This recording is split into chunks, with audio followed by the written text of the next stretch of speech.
Welcome to the session on scientific research. In our last session, we learned about the non scientific methods of knowing. Though they are useful in our daily affairs, we understood that they are unreliable and have limitations. Hence, the scientific method of knowing for more reliable answers. First, we invented the wheel.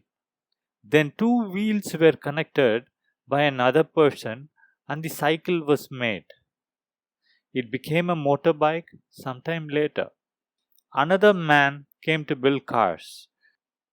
Now, every year, new advancements are made in technology to give you more convenient cars. Similarly, the scientific method of knowing approaches learning as a series of small steps.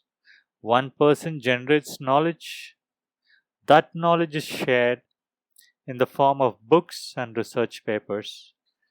Then the scholar generates new knowledge to advance existing knowledge. Every time we needn't start from the scratch. We can learn existing knowledge by reading books and research papers. Then we can work towards generating new knowledge through research.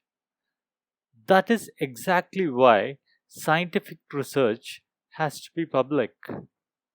If it is not public knowledge, then how can future researchers work to advance existing knowledge? Scientific research is said to be an organized, objective, controlled, qualitative, or quantitative empirical analysis of one or more variables. There is a way in which you need to conduct research. You need to follow certain principles. And there are also formats in which you need to report the results of your study. Hence, it is organized. Science has to be objective. Arts and their interpretation may be subjective, but science, it has to be objective.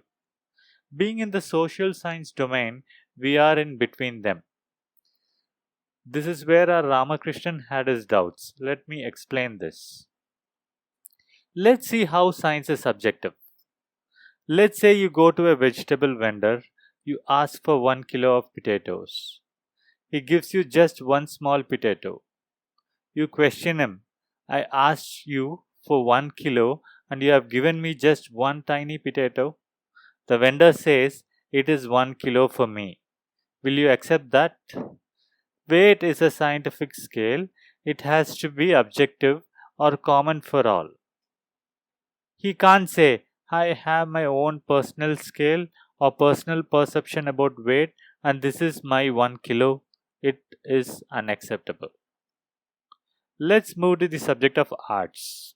If a painting is shown and people are asked about their interpretation of the painting, each will come up with their own interpretation.